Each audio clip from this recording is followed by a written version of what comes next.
Es la conferencia plenaria del doctor Miguel Ángel Miranda.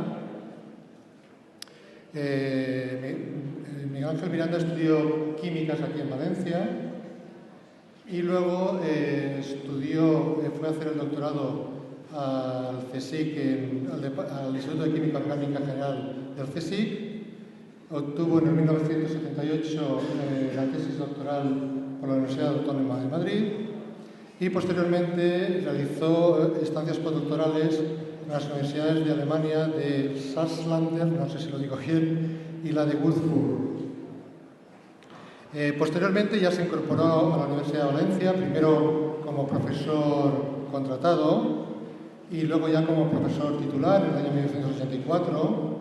Y ya en ese primer momento que se incorporó a la Universidad de Valencia, en el Departamento de Química Orgánica de la Facultad de Farmacia, ya empezó a trabajar con aspectos que hoy nos va a contar, con sustancias, con productos que tienen de alguna manera que ver con la biología. Estuve estudiando medicamentos.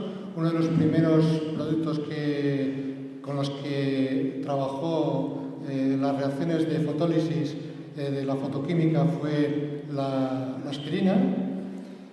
Y ya posteriormente, después de esa breve estancia en la Facultad de Farmacia, ya se incorporó como catedrático a la Universidad Politécnica de Valencia y allí ya desarrolló su actividad dentro del ITQ, que esta mañana el doctor José Pío Beltrán nos ha comentado o nos lo ha introducido. El ITQ, como sabéis, es un centro del CSIC, institución mixta, Consejo Superior de Investigaciones Científicas, Universidad Politécnica de Valencia. Y allí se encuentra encuadrado dentro de los profesores del centro. Ha sido el director del ITQ durante 4 años. Este interés por cómo reaccionan y cómo se comportan las sustancias orgánicas por acción de la luz, esa ruptura y formación de enlaces, le ha llevado a que este interés fotoquímico estudiar aspectos de química orgánica en cuanto a mecanismos y preparaciones en aplicaciones fotobiológicas y fototecnológicas.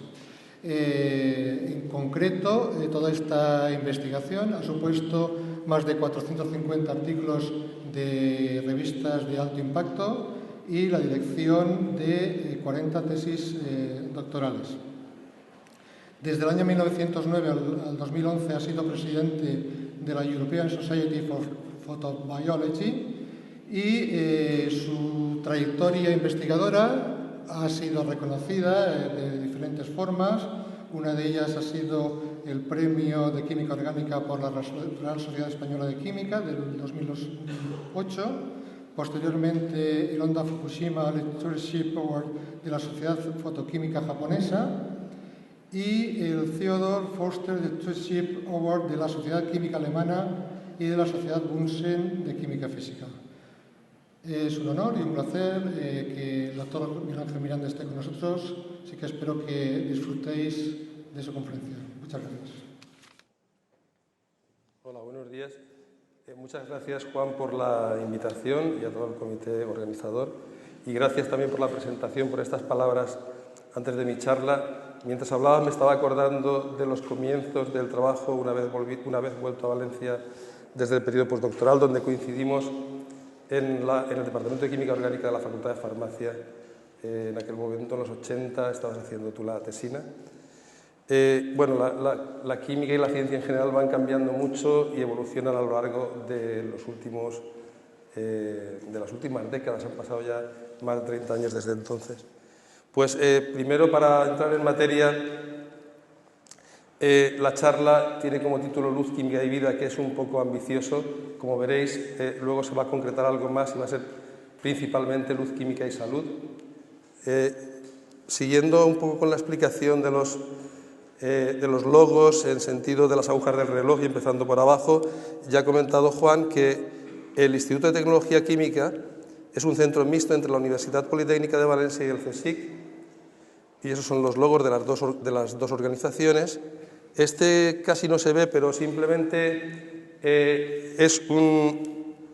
ahí hay un 25, y es que el mes de octubre del último año se celebraron los 25 años, las bodas de plata de la creación del instituto, que empezó en 1990 en el campus de la Politécnica. Y este logo corresponde a la etiqueta, digamos, de excelencia Severo Ochoa, que estoy seguro que José Pío Beltrán os ha comentado esta mañana. Es una etiqueta, digamos, que se otorga a algunos institutos.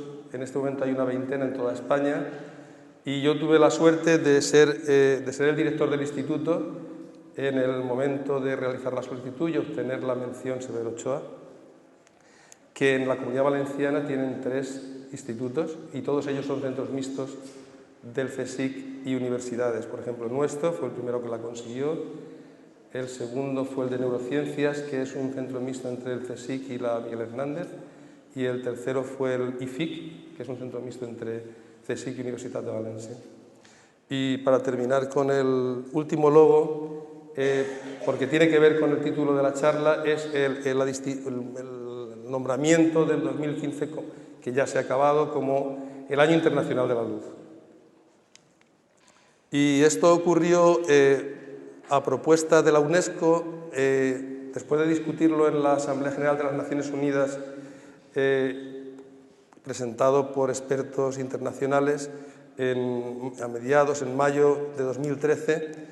Después de la presentación, a finales del año, se acordó efectivamente por la Asamblea General el llamar al año 2015, designarlo como el Año Internacional de la Luz. Y la pregunta es ¿por qué precisamente dedicar un año a la luz? Pues para nosotros que trabajamos en el campo, que estudiamos las reacciones químicas que se producen con la luz y las implicaciones biológicas, medioambientales, tecnológicas de esas reacciones, fue muy buena noticia, y realmente la mención literal de por qué se designaba 2015 como el Año Internacional de la Luz está aquí indicada, porque, según sus palabras, la ciencia y las aplicaciones de la luz están creando tecnologías revolucionarias que mejoran, y se espera que mejorarán en el futuro, directamente la calidad de vida en todo el mundo, y porque la tecnología basada en la luz está llamada a ser, en sus palabras, un motor económico con potencial para revolucionar el siglo XXI, de la misma forma que la electrónica lo hizo en el siglo XX, y se mencionan pues todos los campos en donde esto tendrá una trascendencia, se espera, importante, como son la salud, las comunicaciones, la economía, medio ambiente, sociedad. Bueno, es una visión, yo creo que además de que a los que trabajamos en el campo nos alegró mucho, creo que es justa, y parecería que es original pensar en un año para el Año Internacional de la Luz, pero profesionales, investigadores o estudiosos como somos, cuando empezamos un trabajo, iniciamos una investigación, lo primero que hacemos es buscar la bibliografía. Entonces, está bien haber designado el 2015 como Año Internacional de la Luz, pero buscando la bibliografía se ve que hay antecedentes desde hace mucho tiempo. Y en concreto hay un artículo muy antiguo, que es la Biblia, en el primer libro, en el Génesis. Esto es como una comunicación al editor muy corta, una introducción, unos resultados y una conclusión.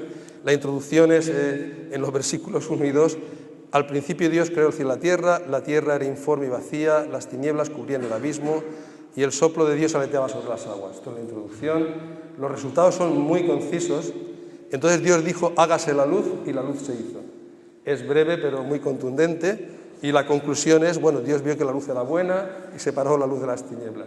O sea que esto es unos miles de años antes de que finalmente la Asamblea General de las Naciones Unidas decidiese tener en cuenta la importancia de la luz para designar a 2015 como el Año de la Luz. Bien, como he dicho, me voy a centrar principalmente en luz, química y salud, porque si hablásemos de luz, química y vida en general, sin duda el fenómeno más importante sería el de la fotosíntesis. El proceso fotoquímico más importante es la fotosíntesis, porque lo que hace básicamente es que las plantas y otros organismos son capaces de fijar la luz solar y fijar CO2 atmosférico y crear energía, en forma de energía química, fijando el carbono como hidratos de carbono, como la glucosa en este caso, y se almacena la energía para su utilización posterior según sea necesario. Y la reacción química simple y básica que todavía no somos capaces de reproducir en el laboratorio, si fuésemos capaces de producir en el laboratorio se habrían acabado los problemas de energía y los problemas de alimentación en el mundo, pues es que el CO2 y agua con luz solar da glucosa y un subproducto que es el oxígeno gaseoso, que es un subproducto muy importante. O sea, básicamente, en resumen, la fotosíntesis sintetiza moléculas orgánicas a partir de materiales inorgánicos y está en la base de todas las cadenas tróficas, la vida se soporta en el proceso y, muy importante, fabrica oxígeno gaseoso que necesitamos para respirar. Este es el proceso fotoquímico seguramente más importante en la vida. Y hay otros procesos fotoquímicos también interesantes, curiosos, intrigantes, de los que no vamos a hablar hoy porque vamos a centrarnos, como he dicho, en la salud, tales como el fototropismo de las plantas, la bioluminiscencia de las luciérnagas, etcétera, etcétera. Pero nosotros vamos a pasar al trabajo nuestro del grupo y su contexto en general, intentando no ir demasiado a los detalles, cogiendo las ideas más generales. Bueno, en el instituto, en el ITQ, en el Instituto de Tecnología Química, nosotros estamos registrados como un grupo de investigación, el instituto es grande, nosotros somos uno de los grupos, y dentro de ese grupo la línea, digamos, luz química y vida, luz química y salud, es la línea principal, y la trabajamos dentro del instituto, pero también en colaboración. Hay mucha investigación cooperativa alrededor de este tema y a nivel de la ciudad, a nivel valenciano, dentro de lo que se conoce como Valencia Campus, el campus de excelencia constituido por la Universidad de Valencia, la Universidad Politécnica de Valencia y el CSIC y algunas otras instituciones, pues hay un microclúster, hay definidos como unos 50 microclústeres que son núcleos de investigación que implican personal de las instituciones que participan en el campus, y nosotros tenemos registrado uno en concreto que es Quimsalud, que trata de las interacciones entre luz y fármaco y reacciones adversas, y en este microclúster estamos con la Universidad de Valencia, concretamente el ICEMOL, y con el Hospital Universitario y Politécnico La Fe de Valencia. Y entre el hospital y nuestro grupo en la universidad se ha generado una unidad estructural, una unidad mixta que se titula Mecanismos moleculares, químicos y biológicos de las reacciones adversas a fármacos. Eso es investigación cooperativa a nivel valenciano, pero también participamos a nivel nacional en una red de investigación en salud financiada por el Instituto de Salud Carlos III, que trata de reacciones adversas a alérgenos y fármacos, o sea, el tema relacionado con el que tiene la unidad mixta, y que integra unos 15 hospitales y centros de investigación de toda España. Y finalmente, desde mayo, desde este mes, tenemos firmado un proyecto europeo que se llama LumiBlast, el acrónimo, donde participan también cinco organismos de diferentes países, que está coordinado por el Hospital Universitario de Oslo, de Noruega, y nosotros también participamos, y este trata de los aspectos positivos, digamos, de la luz. La luz tiene aspectos positivos y beneficiosos y adversos, podríamos decir, que tienen que ver con la terapia utilizando luz, terapia fotodinámica para el tratamiento de tumores cerebrales que son difícilmente accesibles. Y en este contexto de investigación cooperativa a nivel nacional, valenciano, internacional, hemos desarrollado nuestra investigación en aspectos que tienen todos que ver con la fotoquímica, que son las reacciones químicas producidas por la luz, tanto en sus aspectos básicos, química orgánica, mecanística y sintética, estereoquímica, como tecnológicos, principalmente fotocatálisis para producción de energía, para remediación medioambiental y, sobre todo, fotobiológicos, sondas fotoactivas para estudios biológicos, fotosensibilización por fármacos, fotoquímica en medios biomiméticos. En la parte fotobiológica hay un tema transversal que impregna todas las líneas, que es la fotosensibilización de biomoléculas, de las que hablaré un poquito a continuación. ¿Qué quiere decir fotosensibilización de biomoléculas? ¿De qué biomoléculas hablamos y por qué fotosensibilización? Pues las biomoléculas son las biomoléculas básicas, lípidos.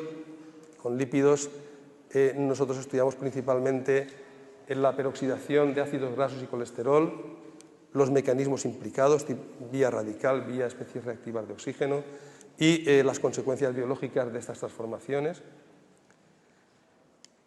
Con proteínas, utilizando nuestras técnicas y nuestra metodología fotoquímica y fotofísica, centramos la atención en la formación de complejos ligando proteína y concretamente también, sobre todo, fármaco-proteína, grado de ocupación de los sitios de unión, estereodiferenciación en la formación de complejos y también al revés, utilizando los sitios de unión a las proteínas como nanoreactores fotoquímicos donde podemos llevar a cabo reacciones, no solamente una vasija inerte de tamaño nanométrico, sino que también contiene centros catalíticos en el sitio activo, tiene residuos de aminoácidos que pueden participar en reacciones de transferencia de energía, transferencia electrónica, ácido, base, etc.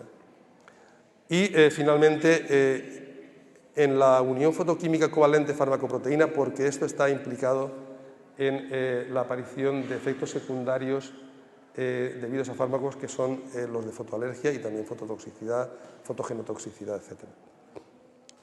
Y con ácidos nucleicos nos centramos en el daño fotosensibilizado al ADN y en su reparación fotoquímica y principalmente en procesos de oxidación de las bases púricas, sobre todo la guanina, que tiene el potencial de oxidación más bajo, y en la dimerización de las bases pirimidínicas, sobre todo la timina, que tiene la energía del estado excitado más baja también. Y sobre todo, si pongo algún ejemplo hoy, va a ser de esta parte, de temas relacionados con la dimerización de timina u otras bases pirimidínicas. Y bueno, también tenemos una serie de estudios modelo con diadas y con triadas para reproducir los fenómenos básicos y estudiarlos en mayor profundidad, sobre todo utilizando compuestos sensibilizadores quirales, ya que la mayor parte de los fármacos tienen una estereoquímica definida. Bien, esto en cuanto a las biomoléculas, pero en cuanto a fotosensibilización, ¿por qué hablo de reacciones de fotosensibilización de biomoléculas y no simplemente de fotoquímica de biomoléculas? Pues porque la luz que llega a la Tierra, sobre todo la luz ultravioleta, que es la más efectiva químicamente, tiene tres componentes en cuanto a longitudes de onda: la ultravioleta C, la más energética, entre 100 y 290 nanómetros. Llega a la Tierra, pero no llega a la superficie de la Tierra, porque es totalmente filtrada por la atmósfera. Afortunadamente, si la atmósfera no filtrase la ultravioleta C, tendríamos muchos problemas para sobrevivir, no ya solo como especie, sino en general la vida animal tal como la conocemos. El ultravioleta B, de 290 a 320 nanómetros, sí que llega a la superficie de la Tierra, aunque en gran parte es filtrada por la atmósfera. Es biológicamente activa, pero debido a su corta longitud de onda es absorbida inmediatamente en las capas superficiales de la piel y no penetra prácticamente en el organismo. Se queda en la superficie de la piel, la epidermis. Sin embargo, la radiación ultravioleta A, la UVA, que abarca de 320 a 400 nanómetros, no se filtra prácticamente por la atmósfera, llega casi en su totalidad y supone en realidad el 95% de toda la radiación ultravioleta que llega a la superficie. Y como su longitud de onda es más larga, puede penetrar más profundamente y llegar a la dermis y alcanzar los vasos sanguíneos. No es absorbida directamente por el ADN o por las biomoléculas. Esta longitud de onda, 320 a 400, es muy larga y está ya un poco lejos de lo que son capaces de absorber las proteínas o el ADN, afortunadamente. Pero puede haber fotosensibilizadores que serían como catalizadores, compuestos químicos con los que estamos en contacto, que pueden ser fármacos, cosméticos, aditivos alimentarios, etcétera, contaminantes ambientales, que sí que absorben esa radiación y entonces son capaces de catalizar reacciones de biomoléculas, aunque las propias biomoléculas no absorban la luz. Bueno, pues ahí está un poquito la idea de por qué fotosensibilización, porque la radiación más importante en cuanto a su porcentaje es la ultravioleta A, y porque no se absorbe por biomoléculas, y en cuanto a biomoléculas, como he dicho, pues lípidos, proteínas y ácidos nucleicos, que son las básicas. Bien, en realidad la luz tiene, y lo conocemos, y ya está presente en los medios, prácticamente todo el mundo sabe que puede tener efectos adversos, conoce menos quizás que tiene efectos beneficiosos. Bueno, los efectos beneficiosos de la luz son, por un lado, la fotoactivación. Sí que sabemos que en ausencia de exposición a la luz se produce raquitismo porque tenemos un problema de producción de vitamina D. Eso se activa con la luz ultravioleta que se recibe en la superficie de la Tierra. Y mencionaremos algo, se puede utilizar la luz para el tratamiento de enfermedades. Se puede utilizar para el PUVA, para tratar psoriasis, para tratar otras enfermedades de la piel, y para terapia fotodinámica, que es el tema que os he comentado del proyecto europeo que acabamos de firmar, que básicamente se utiliza para el cáncer, tratamiento del cáncer con métodos no invasivos. Y bueno, luego los efectos que todos sabemos de que la luz, el sol, pues produce bienestar, calor, optimismo, efectos psicológicos, etc. Y la cara oscura, pues la luz es un agente fotogenotóxico y es una importante causa del cáncer de piel. Y se conoce menos que tiene relación con efectos secundarios de fármacos, como son fotosensibilidad, fototoxicidad y fotoalergia, y por supuesto que sí que sabemos que la exposición al sol produce envejecimiento cutáneo. Bueno, en realidad la exposición a la luz ultravioleta, lo más serio en este aspecto es que aumenta claramente el riesgo de melanoma, y el melanoma es algo con lo que tenemos que contar. Luego saldrá otra vez. El esquema energético en cuanto a intermedios que están implicados y en cuanto a posibles utilizaciones del efecto está en esta figura, que es una especie de diagrama, lo que se llama diagrama de Jablonski, el nombre es lo de menos. En el principio en el que descansa la fotomedicina, que sería un poco la resultante de tener en cuenta no solo los efectos adversos, sino los efectos beneficiosos de la luz solar. Básicamente lo que ocurre es que un compuesto químico, una biomolécula o un fotosensibilizador absorben luz, se llega a un estado excitado y a través de una serie de procesos que no tienen mayor interés en este momento, de conversión interna, cruce intersistemas, etc., se van poblando estados excitados que son entidades químicas de tiempo de vida muy corto, pero que son en realidad las responsables, los vehículos de los efectos fotobiológicos. Y esos son los que se conocen como estados excitados singlete o estados excitados triplete. Y los estados excitados singlete nosotros los podemos detectar por fluorescencia. La fluorescencia es un fenómeno conocido y que muchos de vosotros habéis utilizado. Y la fosforescencia es emisión de luz también, como en el caso del singlete, pero desde el triplete, cuando cambia la multiplicidad. Es una emisión que tiene una duración más larga.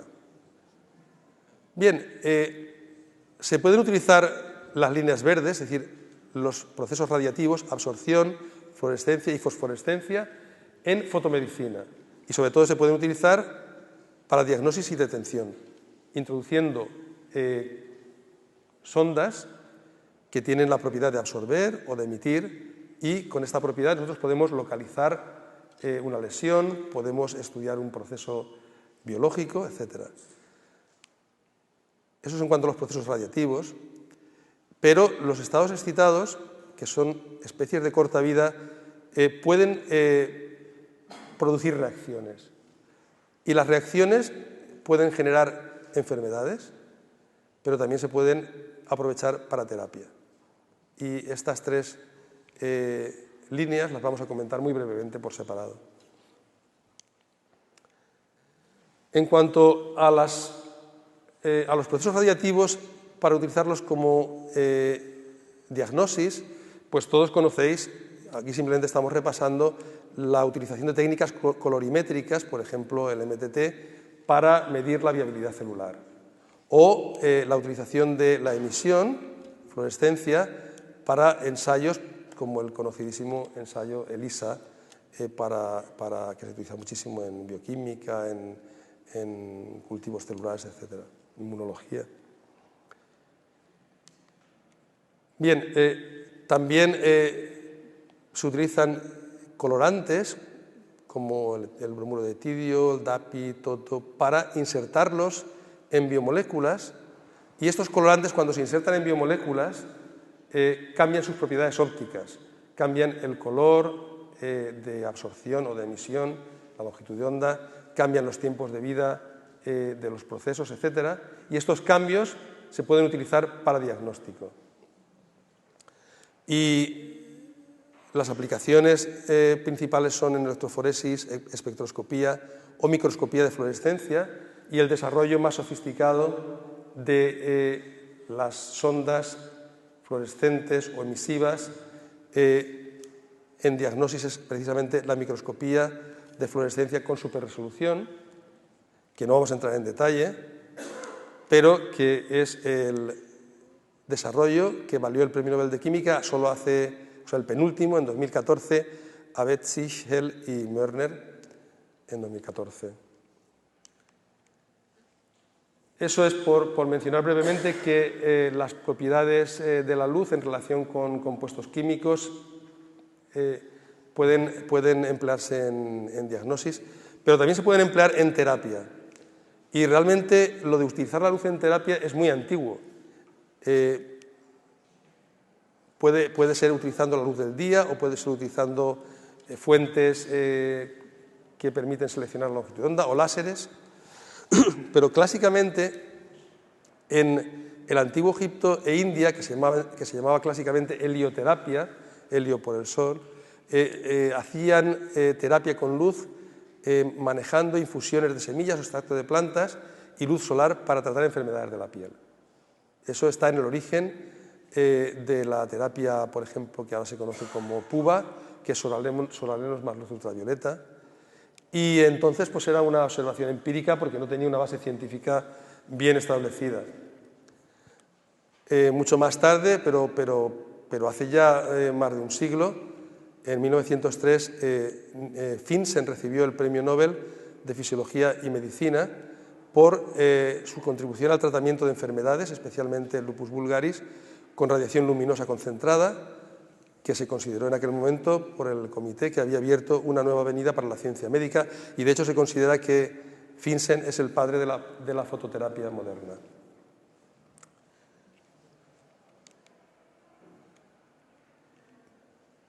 Hay aplicaciones específicas de la luz en terapia que quizás algunas os suenan, por ejemplo, el tratamiento de la ictericia neonatal, que simplemente consiste en la acumulación de bilirrubina en sangre debido a una baja actividad de glucuronosiltransferasa. Con luz hay una isomerización fotoquímica y los isómeros que se obtienen son más solubles y se eliminan más rápidamente, con lo cual desaparece el problema.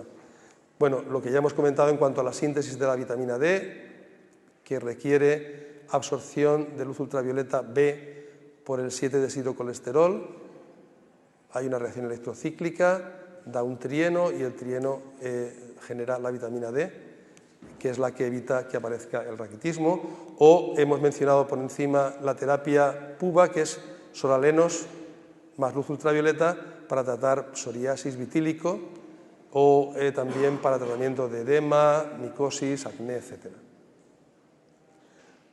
Sin embargo, el desarrollo más importante en la aplicación de la luz en terapia es la terapia fotodinámica, Photodynamic Therapy, PDT, que es mínimamente invasivo y básicamente pretende conseguir una actividad citotóxica en células malignas. Requiere la utilización de un fotosensibilizador, luz y oxígeno. Se administra el sensibilizador, se acumula preferentemente en tejido tumoral, luego se irradia el tumor que contiene el sensibilizador, destruye las células tumorales y a continuación se elimina el fotosensibilizador y idealmente se consigue la curación. Esto tiene las ventajas de que es un tratamiento muy aceptable, muy pocas molestias y muy poco invasivo, pero tiene que mejorarse todavía. Lo comentaremos en la página siguiente, hay aspectos que mejorar que tienen que ver con intervenir a nivel del mecanismo. El mecanismo consiste en que el sensibilizador absorbe luz, genera un estado excitado triplete y con oxígeno genera una especie reactiva de oxígeno, que es oxígeno singlete, y el oxígeno singlete oxida las biomoléculas y llega a la muerte celular. Bueno, aquí hay una tabla que contiene algunos de los fármacos, de los sensibilizadores que se utilizan en terapia fotodinámica. Básicamente todos tienen una agrupación porfirina y el que no lo tiene, por ejemplo, el aminolebulínico, que parece que no tenga un cromóforo, que no tenga capacidad de absorber luz, lo que pasa es que es un precursor biosintético de una porfirina, se genera in situ la porfirina y realmente la longitud de onda que se aprovecha en el visible es muy parecida en todos los casos. 635 evidentemente no absorbe el ácido aminolebulínico, pero lo absorbe la porfirina que se genera in situ. Y estos son tratamientos que están ya aprobados prácticamente todos mundialmente y algunos en áreas geográficas determinadas, por ejemplo en Europa o solo en Estados Unidos, y aquí tenéis las aplicaciones concretas al tipo de cáncer, pues de pulmón, esófago, vejiga, cerebro, varios, etcétera, dependiendo de las características del sensibilizador. Pero como decía, hay aspectos a mejorar, si no sería la panacea, y esos aspectos tienen que ver sobre todo con selectividad. Hay que conseguir que el sensibilizador se localice prácticamente de forma exclusiva en las lesiones neoplásicas y si no es así, por lo menos hay que conseguir que solo se active en las lesiones neoplásicas. Y ahí se ha hecho uso de, por ejemplo, diadas u horquillas, o sea, sistemas hibridados, en los que el sensibilizador está unido a un desactivador, a un quencher, esto sería como la cola del escorpión, que en realidad si se genera el estado excitado hay una anulación del estado excitado intramolecularmente por interacción con esa unidad, tanto en las diadas como en los hibridados, y lo que interesa es que esto no se desactive para que tenga su función, porque el estado excitado del sensibilizador es el que ha de conseguir generar oxígeno singlete, que es el que mata las células malignas. Bueno, lo que se hace es que se aprovecha que existen enzimas específicos, por ejemplo, de los tumores, que son capaces, si se ha diseñado apropiadamente el puente entre las dos unidades o la horquilla, lo que hacen es romper, esos enzimas rompen selectivamente en el tumor el puente o la horquilla, abren la horquilla y entonces se genera el sensibilizador libre que ya puede actuar porque el quencher, el desactivador, no lo tiene accesible. Y también se ha utilizado la nanotecnología, la nanomedicina, para conseguir mayor selectividad, por ejemplo, la encapsulación en liposomas o en nanopartículas basadas en silicio, o los sistemas de liberación controlada, en este caso concreto, liberación controlada fotoquímicamente, porque la luz se puede dirigir selectivamente a donde queramos, es direccional, y podemos llevarla incluso a órganos internos con fibra óptica o con láseres si son de longitud de onda larga. Bien, con eso muy brevemente he mencionado las posibles aplicaciones de la luz en terapia y ahora serían la luz como inductora de enfermedades. Y ya hemos dicho antes que la exposición a la luz tiene efectos no deseados, por ejemplo, en ojos, cataratas o degeneración macular, o en piel, aparte de, sobre todo, el cáncer de piel, tanto el melanoma como el no melanoma, que sería el vasocelular o el de células escamosas, y, bueno, de menos gravedad, pero también otros efectos secundarios como la fotosensibilización por fármacos u otros xenobióticos a los que estamos expuestos. Lo más serio, desde luego, es el melanoma y nunca se menciona suficiente. En este momento en Europa, y esto es un estudio de 2012 que apareció publicado en 2013, un estudio muy ambicioso, con muchos miles de casos tenidos en cuenta. El melanoma hoy es la quinta causa más común de cáncer en Europa, sería esta barrita, después de colon, pulmón, vejiga, riñón, sería el melanoma, que es prácticamente igual que riñón. Y en Europa hubo en 2012 82.100 nuevos casos, más o menos mitad hombres, mitad mujeres, nuevos casos diagnosticados ese año. Y tiene una mortalidad bastante alta. Ese mismo año fallecieron 15.700 pacientes, también más o menos mitad hombres, mitad mujeres. Y en España también la incidencia de melanoma ahora parece que se ha estabilizado un poquito, pero fue subiendo consistentemente desde 1975. El melanoma tiene que ver con el daño fotoquímico al ADN y lo que ocurre es que la irradiación de la biomolécula produce una modificación química. Esa modificación química, si no se repara, da lugar a una mutación y esa mutación puede acabar conduciendo al cáncer. Y la luz es el principal carcinógeno físico que existe en nuestro medio ambiente natural, pero también puede producir ese tipo de efectos la radiación ionizante. Es más difícil que estemos expuestos a la radiación ionizante en la superficie de la Tierra. Y también hay especies endógenas, como son las especies reactivas de oxígeno o de nitrógeno, ROS y RNS, que se producen muchas veces como consecuencia del metabolismo o de enfermedades.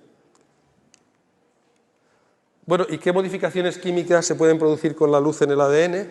Pues esta sería la absorción del ADN que empieza en el ultravioleta C. Ya he dicho antes que el ultravioleta C afortunadamente no llega a la superficie de la Tierra, pero continúa un poco en el ultravioleta B, es el final de la banda, y afortunadamente no hay absorción del ADN en el ultravioleta A.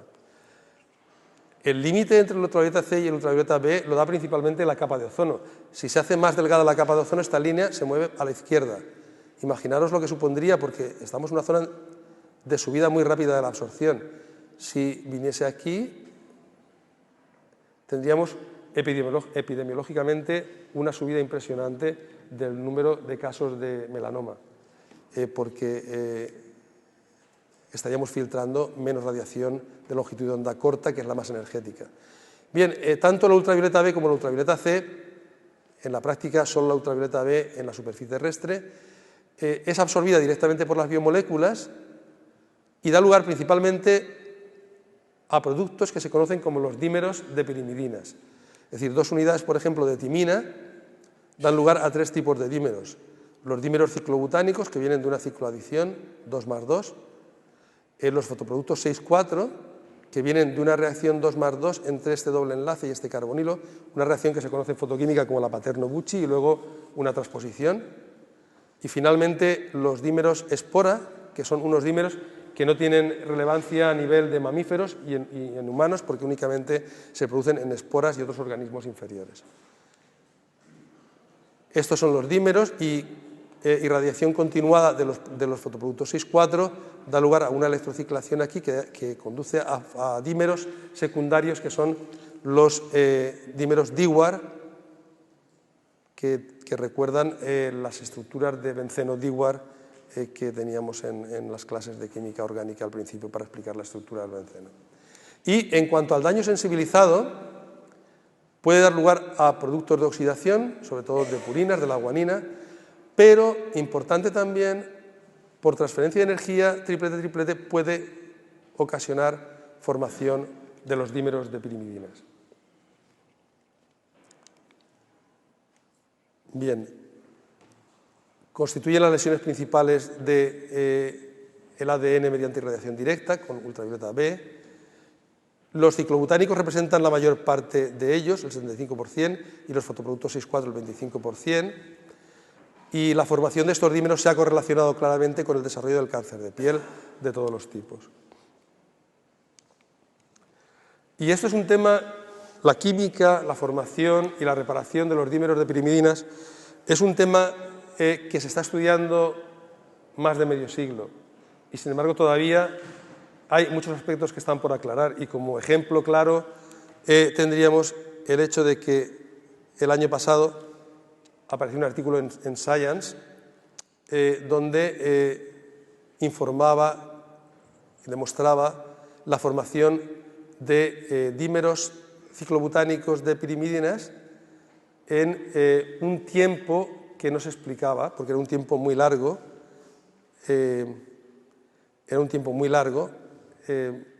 A ver si lo explico sin liarlo mucho. O sea, los dímeros ciclobutánicos vienen de un estado excitado. Y los estados excitados viven muy poco, viven microsegundos, los estados excitados triplete, los singletos todavía viven menos.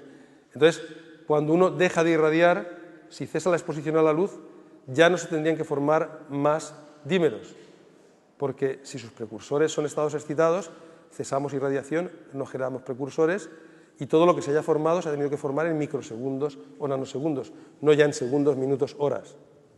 Sin embargo, en este artículo lo que demostraron es que había formación de unos productos de oxidación de la melanina, que justamente la melanina, su papel principal es protector, pero aquí está actuando de manera contraria, porque la melanina se convierte en unos dioxetanos, productos que pueden vivir desde microsegundos hasta horas,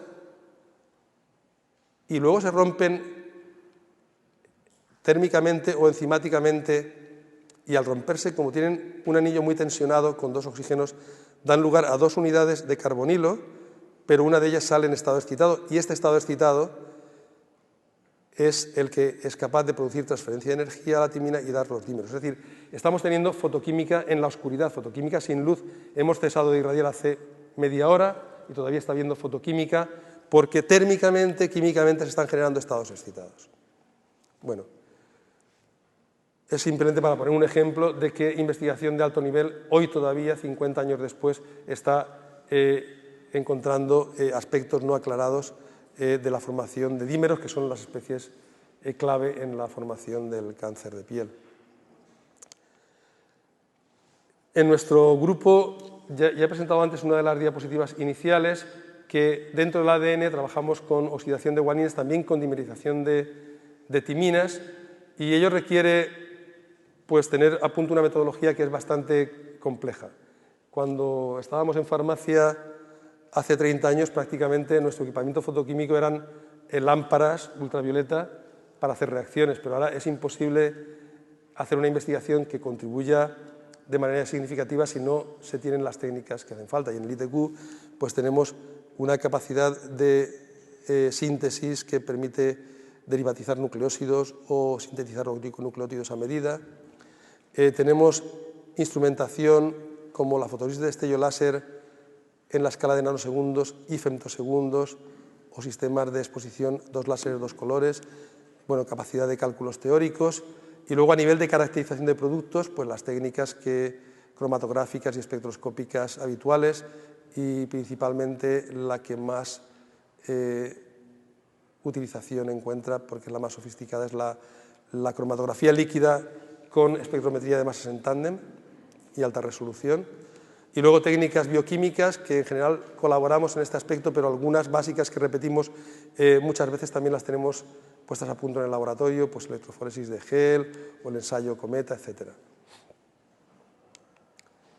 Y lo más característico son las, no se ve muy bien, son las técnicas espectroscópicas con resolución temporal. Con resolución temporal quiere decir que nos permiten estudiar las especies que tienen un tiempo de vida muy corto, porque así se puede entender el mecanismo y se puede manipular y se puede intervenir. El ejemplo es la fotólisis de destello láser. La fotólisis de destello láser lo que consigue es, con una fuente de luz, que es un láser que puede ser de distintas longitudes de onda, un láser pulsado, el pulso puede ser muy corto, nanosegundos, puede ser incluso más corto, femtosegundos, y tenemos las dos tecnologías, incide sobre la muestra y genera una concentración instantánea muy alta de las especies reactivas que, con una sincronización apropiada, se pueden monitorizar y se pueden estudiar a nivel espectroscópico, estudiar el espectro de una especie que vive 10 nanosegundos y la cinética, el cómo desaparece con el tiempo esta especie. Esto nos permite estudiar su formación, demostrar su generación y estudiar su reactividad cuantitativamente. En realidad, lo que es el principio de la fotólisis de destello láser, bueno, de la fotólisis de destello, mereció un premio Nobel en 1967 a Eigen, Norris y Porter por sus estudios de reacciones químicas extremadamente rápidas mediante la alteración de una situación de equilibrio usando pulsos muy cortos de energía. En el 67 decían pulsos muy cortos de energía y eran lámparas flash, y el destello de la lámpara era quizás milisegundos y parecía un tiempo muy corto. Con esto no se podría haber avanzado prácticamente nada, pero el concepto y el principio realmente se les debe a estos tres científicos. Para entender un poco qué significa el disponer de esta técnica, hay que pensar que si tenemos una resolución de imágenes, por ejemplo, de un segundo, podemos ver cómo cae una gota, y no solo tenemos la situación inicial y la situación final, sino que vamos viendo cómo va ocurriendo. Bueno, esto pasa en el deporte, que vemos una retransmisión deportiva, no nos damos muy bien cuenta de lo que ha pasado, pero ahora ponen la secuencia lenta y entonces vemos cómo hay una patada que entra por detrás y se va cayendo poco a poco, ¿no? Y entonces lo vemos todo claro y en la escala normal de tiempo no nos habíamos dado cuenta. Y esta es una escala muy pequeña porque es una resolución de un segundo. ¿Qué pasaría si tuviésemos una resolución de 10 elevado a menos 13 segundos? Es decir, centenares de femtosegundos, como la técnica de mayor resolución que tenemos ahora disponible en el laboratorio. Pues fijaros qué diferencia hay entre 10 elevado a menos 13 segundos y un segundo. Hay la misma diferencia que entre la aparición del hombre sobre la Tierra y una foto de hoy. Es decir, sería muy presuntuoso pensar que si sabemos cuáles son los reactivos, por ejemplo las bases pirimidínicas, y sabemos cuáles son los productos, que son los dímeros, ya sabemos cómo ha pasado la cosa. No, pensemos, si somos historiadores o arqueólogos y tenemos esta foto, ¿podemos contar todo lo que ha pasado en medio? No, necesitaríamos muchísima información de todas las situaciones intermedias. Necesitamos resolución temporal que no fuese simplemente 1 millón de años, entre un segundo y 1 millón de años. Esto está representado aquí de otra manera con las escalas, el segundo hacia más corto, hacia más largo. Aquí estamos en los tiempos largos, o sea, 10 elevado a 12, 10 elevado a 13 es la aparición del hombre sobre la Tierra. En la foto anterior lo teníamos gráficamente. Y hacia más corto, 10 elevado a menos 12 y 10 elevado a menos 13, tenemos un montón de procesos que ocurren en esa ventana de tiempo. Por ejemplo, relajación vibracional, solvatación, transferencia electrónica, transferencia de energía, rotación molecular. Todo eso ocurre en ese tiempo tan corto. Y si miramos después lo que ha pasado, ya es muy tarde. Y hay otras cosas que también pasan desde el singlete, desde el triplete, que siguen siendo cortas, por ejemplo, micro o nanosegundos. Bien, pues estas técnicas lo que nos permiten es tener fotos, tener una demostración real, una observación directa de lo que está pasando, no simplemente una especulación y una hipótesis de lo que está pasando, basándonos solamente en la estructura de los productos y de los reactivos. Y realmente esto nuevamente volvió a valer un premio Nobel de Química en el 99, Ahmed Zewail, para mostrar que es posible ver cómo se mueven los átomos de una molécula durante una reacción química utilizando técnicas de láser ultrarrápidas. Prácticamente esta mención parece como la mención del otro premio Nobel del 67, pulsos de luz muy cortos, pero claro, la diferencia es que aquí realmente sí que son muy cortos, porque son pulsos de femtosegundos los que utilizó Zeebail para desarrollar lo que ahora también se llama como femtoquímica, la química en esas escalas de tiempo tan cortas.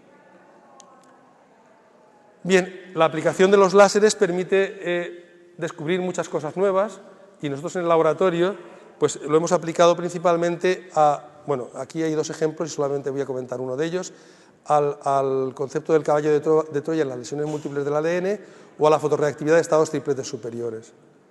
Y solamente por comentar la primera, la idea es, bueno, la experiencia es que cuando uno mide cuántas lesiones hay en una molécula de ADN, a lo mejor hay una lesión, o sea, una modificación química en 100, 1000 o 1 millón de pares de bases. Es decir, en 1 millón de pares de bases, adenina, timina, citosina, guanina, en 1 millón de pares de bases hay una lesión y sin embargo hay veces que se encuentran varias lesiones juntas en pocos pares de bases.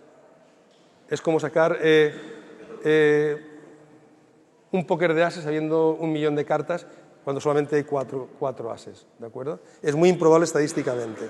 Entonces, en este trabajo nuestro, la hipótesis fue que en realidad cuando tú produces una lesión en un determinado sitio del ADN entre dos timinas y tienes un fotoproducto 6,4, aquí se genera un cromóforo nuevo que absorbe mucho más y que absorbe longitudes de onda mucho más largas, que es capaz de absorber una luz ultravioleta A que las timinas mismas no absorben y entonces fotosensibilizar daños en la proximidad. Y de esa manera se pueden tener lesiones en clúster, lesiones en grupos, porque hemos metido un caballo de Troya dentro del ADN y él es el que está haciendo todas las lesiones en la vecindad.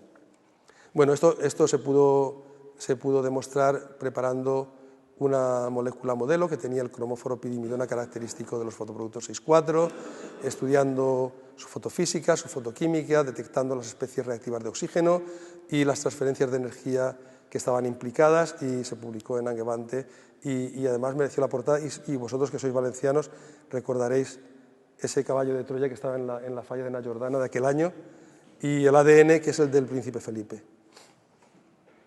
O sea, era un artículo publicado desde Valencia y la portada la quisimos hacer valenciana en ese sentido.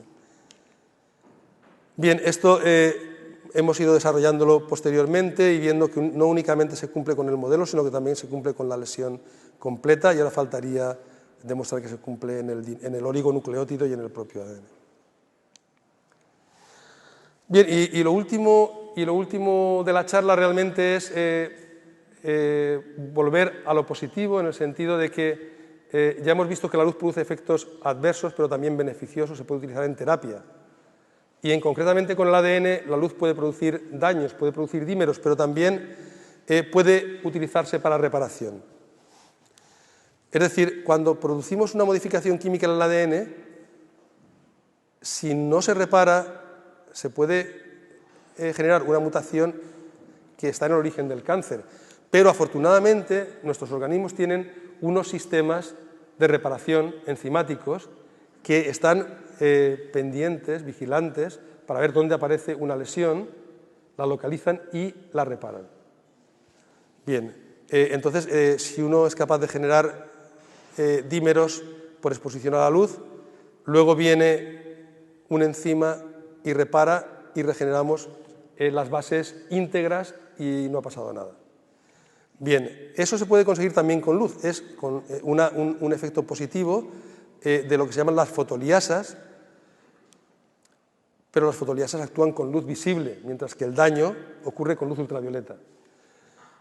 Las fotoliasas son unos mecanismos de reparación que no están en mamíferos, pero que sí que están en plantas y otros organismos relacionados.